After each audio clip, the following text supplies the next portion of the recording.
Oh, so how are how are your arms? How are your tender bits, your fingers? don't Oh my don't go lord. there.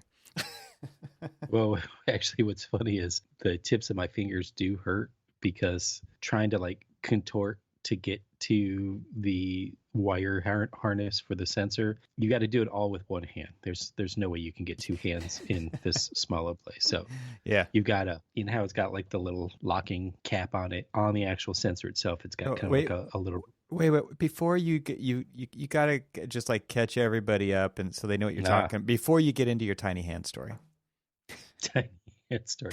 This is not a tiny hand story, but yeah. So I think on the last episode we talked about a check engine light that came on, and doing a little bit of research, finding out that it was a really cheap part with a really tough place to get. So going and buying the part, easy. Having the part in your hand, easy. Swapping that part out for the old part, challenge. So we originally talked about potential things we could steal from the automotive industry and tap into architecture, which led to you've got to go work on your car, right? So that's what's Yes. happened between this episode and the last episode is you took the job into your own hands and you went in to swap out this bad sensor. Yeah, so it was apparently it's a part problem that plagues all GMs because there's like 1,001 different videos on YouTube that, to show everything from a professional mechanic all the way down to the shade tree mechanic that has to bleep themselves out at least 100 times during the span of a 10 video. Yes. And it's basically the why engineers are not mechanics, or why they hate mechanics or non-company mechanics, however you want to frame it, phrase it, or whatever. Right. So its technical term is ambient temperature sensor. But really, it's the sensor that my temperature gauge is flatlined, which means that it's not actually reading. It's not a failed thermostat. It's just this failed sensor that actually tells you and the radiator fans what the temperature of the actual engine is. And when that sensor goes bad and the gauge flatlines, actually telling the engine, hey, I'm overheating, crank on the fans. Well, it doesn't mean that your car's actually overheating, but the fans are going at 100 miles an hour, and usually they only come on if the temperatures in your truck is burning hot. Yep. And so it wasn't burning hot. It was just bad sensor. Fans are on all the time. You can burn the fans out. So obviously you want to fix that. Yeah. Have a professional fix them, or pull up Do it underneath the old yourself. shake, or do it yourself. And Yes. it was really easy to do yourself if Was that in air you're quotes? yes, If you're if you're plastic man, is that what you're gonna man. say? Yes. Exactly. Or Um, or this is where the tiny hands reference came in. You got to have tiny hands to work on these modern machines.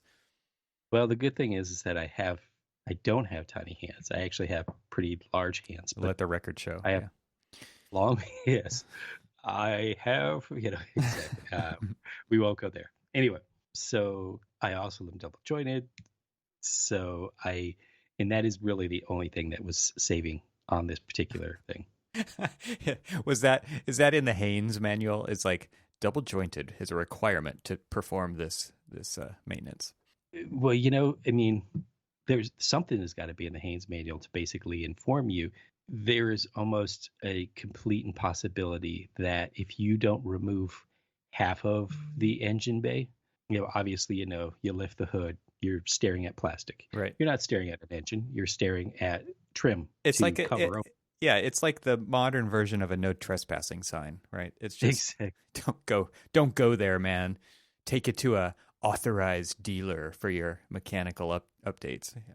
Mm-hmm. Yeah. And so you take off all of the plastic, which entails the nice little like shroud that looks like a intake manifold, but it's just a piece of plastic that makes it look fancy. Which is funny because when you take it off, It's like the Batman chests, like with all the muscles ribbed into it. yeah, totally. Yeah, like Because the Halloween when you costume. when you take it off, there's a good between that cover and the actual top of the engine where the actual intake manifold is easily a good, I don't know, 14 inches of like just dead space. You're It's like, got wires why? and tubes and crap. Yeah, yeah. You're like, why? Why? I mean, what's the facade? Yeah. Which is so funny because they literally like, here's your power plant and here's the facade to cover it over. And it's like when we like, here's your mechanical room and here's the facade to cover it all over, just so you will never see that. It's the Oz of it all. Yeah. Totally. Behind the And so curtain. so you take it all off, and then of course there's like wiring harnesses you got to loosen up, and then there's a couple of different like pumps and things like that are in the way. And if you take off all of that, happen to be extraordinarily flexible, a la Plastic Man, and are able to like reach down in between a bunch of things, twist your arm around, grab a hold of the top of the sensor wiring, and hope that you can like jimmy your little fingers down in between the wiring harness, like this little release pin, flap, trap, whatever it is that they call the stupid little thing that locks the wiring harness in place. Once you actually like lift that up and pull that off, but because you need quite a bit of like resistance on it, because it's a weather tight cap that goes on there, you have to have a lot of like finger strength to like pop it off. But like most of your strength is like taken up by the contortion. Yeah. And You have no mechanical advantage at all. None. And there's no leverage or anything like that, Right. I mean, because you're now trying to like do I honestly thought that the worst activity working on the headlights was a horrible experience, because you have to go through the wheel well for that, which whatever, doesn't make sense anyway. Yeah. I digress. But this, I mean, I watched one video of this guy who had basically taken essentially the front clip, or like the grill, basically the bumper assembly, Yeah. completely off, Right. so that you can basically stare right at it. Still doesn't make it any easier to like actually like pop the cap off, but at least you actually have a little bit more room to work on it. And I think you referenced this in the last episode, but I have done exactly this to replace the headlights on the Toyota Sienna minivan that we have. Exactly. Yeah. Took the whole front end apart. Yep. And it's you're like, why headlights, why? Right. They're literally, you lift the hood and they're like sitting right there. Remember the good old days when you could just go like my Toyota Avalon, you pop the hood and you can see where the wires go into the back of the headlights. It's quick and easy. Yeah, no, the bulbs are no problem, but if you want to replace the whole lens because they're like old and yellow, like the van is like 15 years old, right? So they're yellow and scratched, and it's like, now I want to replace the whole thing. I can get them on eBay for cheap. They look great. It like makes your car look new again. And no, you got to take the whole front end apart to do that. Okay. It's crazy. So that's a little bit different than just replacing the bulb. Yeah. All I was trying to do is replace the bulb. Yeah. So yeah, back in the old days, it was all just one thing, right? Like the square 5x7, rectangular. No, that was super. That was all one thing. Now it's like this xenon or halogen or LED or whatever. It plugged into the back of a lens, like a crazy lens contraption. Yeah, it's this. Yeah, it's great. And don't even get me started on trying to replace the side marker lights. That's you. I mean, it's death by 1,000 cuts, absolutely, because you have to contort yourself around like the bare edge metal of your wheel well. Yep. And you're just sitting there and trying to like rub back and forth to like get the leverage to like undo it. And then you look down and it literally is just like little slice marks. Oh yeah. It doesn't matter if it's plastic or metal, it's going to cut you. Like, yeah.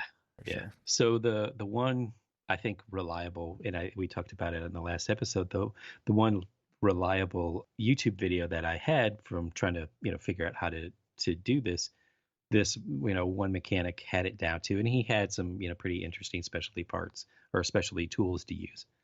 And he had it down to like 30 minutes. And I was like, okay, well, 30 minutes. I think I said in the last episode that I carved out like 2 hours. Mm-hmm. And so got all my parts, got everything ready to go, pulled all the tools out, parked the thing, let it cool off. And then it actually, surprisingly enough, I not only replaced the sensor, but I also was adventurous enough because I noticed that I had a headlight out. And when I replaced the headlight, I was actually going to the brighter headlight. So I replaced both headlights. So I doubled my misery. Actually, in this particular case, I tripled my misery. And so I did all of that. And surprisingly enough, I did all of that in 1 hour, That's amazing. which was, and my wife was just like, I mean, she goes, it's impressive. She goes, because I used to have the old Haynes manuals and I'd flip them open and I'd look at it. And then I look at the tire. Okay, pulled off the tire, pulled off the drum brake. I see all of these springs. That's back in the day when they used to have drum brakes. Right. You can see all these springs, and all the springs are crisscrossing over each other. And so there is a very specific way that all of those springs go in.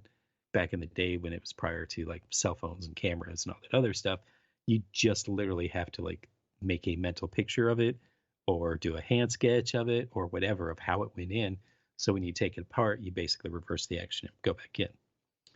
This time I just had keep rewinding just to make sure I like understood where that stupid clip was that was holding the damn wiring harness in. It was so funny. It was like I was struggling with it. It was probably like, 10 minutes goes by and I'm like, I can't get the thing undone. So I rewind the video. I watch it again. I'm like, oh. Yeah. And then I reach down and I pop the thing, pull it off. Just like that. I'm like, YouTube is the new Haynes manual. And for all those people, all those youngsters out there who don't know what a Haynes manual is, we'll put a link in the show notes yes, because they were a lifesaver. And okay, so why are we talking about this? I kind of, obviously we're doing some follow up from the last one and we wanted to hear about your success or failure. So it sounds like it was a success. Right. But also, like when we're designing buildings, it's interesting, right? Because now all of the Revit families have, like, especially when it comes to mechanical equipment, is what I'm thinking of specifically, is they actually have these clearances built in to the family so that yes, how far away from everything adjacent that thing needs to be. And when you think about automotive design or aerospace or whatever, when it's completely packed into the tightest, most efficient shell possible, a lot of times the answer is like pull the motor, right? So when I had an 87 Porsche 911 and seriously, that was the answer to more things than you cared to ever hear about. It was like, you want to change the timing chain, pull the motor. You want to change the spark plugs, pull the motor. It was like, if you want to do an oil change, pull the motor. No, it wasn't that bad.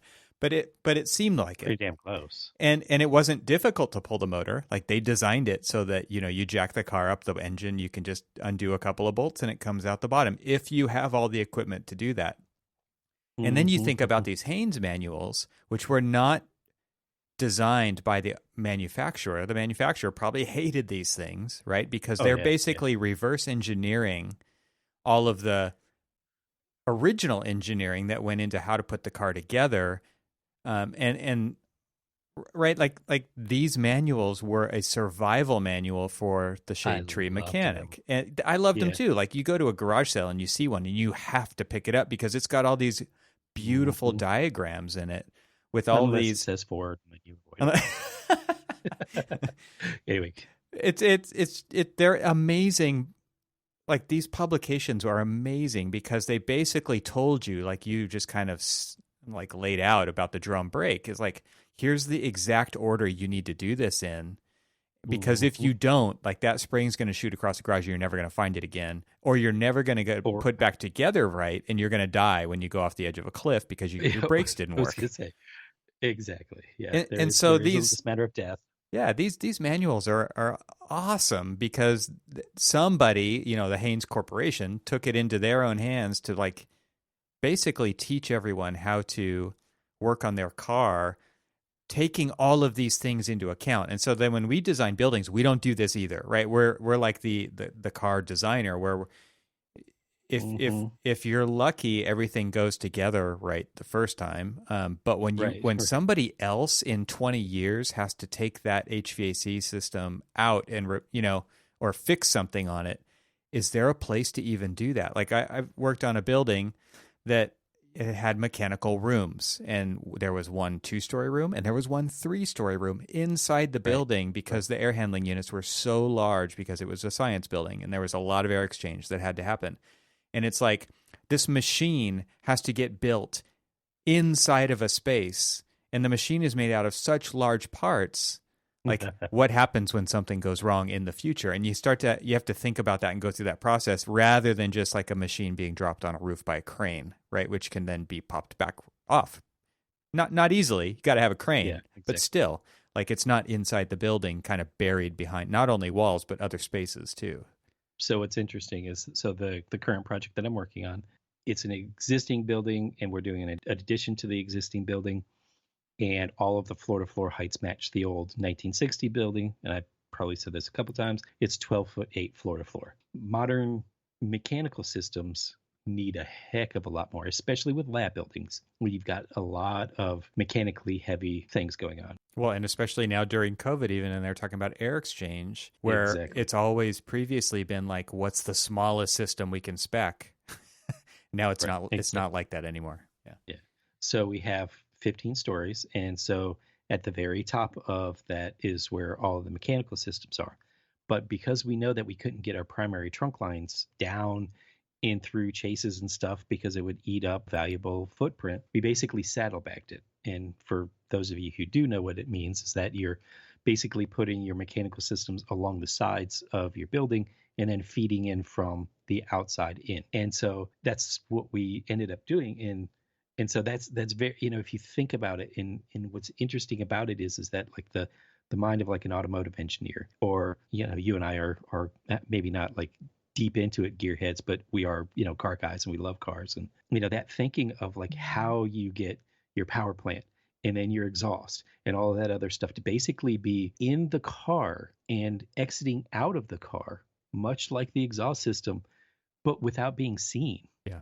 is basically the exact same challenge that we have Mm-hmm. when we're designing a building, is trying to basically get all of this intake and exhaust and everything else in and out of this building without being seen. Luckily, ours isn't going 90 miles an hour down the road. Yeah.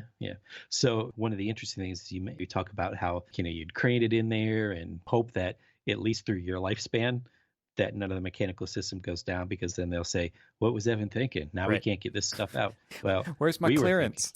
exactly. So one of the things that we had to do in this particular building is we've got a 9,000-pound elevator so that you could basically disassemble the mechanical system down to its smallest, largest part, be able to figure out a way to like crane it through to that elevator, take it down to the loading dock, and then out the door. But it's just this, we're thinking about, in a lot of cases, we have to always think about the maintenance and the serviceability. Mm-hmm. Kind of going back to the analogy of automotive engineers seem to hate the shade tree mechanic because they're not really giving them enough room to actually like operate or repair the car. Mm-hmm. We have to take that into account. We always seem to have to think about, and especially in public works, we're a lot of times we're maintenance driven. And so when you're maintenance driven, you actually have to get all of that clearance of like, I think, my most favorite one is like, oh, we can't do 2x2 ACT ceiling tiles because that guy over there, Can't he fit. can't fit up there. And so Bubba can't fit. Yep. they make us think about those things, and Right. we do all that stuff. And so thank you to all of the automotive engineers for designing everything down to the nth degree, because you suck. Box of Band-Aids, man. Box of Band-Aids. Yeah. They should literally like, so, oh, what, They're in the go glove into compartment. Advanced Auto Parts. Yeah, you just say go into Advanced Auto Parts or whoever else, and you walk in there and you ask for the part. They're like, oh, are you doing this yourself? Like, yes. Oh, well, the first aid kits are over there too. Just go ahead and just get the first aid kit, because I know you're gonna need it. You're So gonna need it. Yeah. you're gonna need it.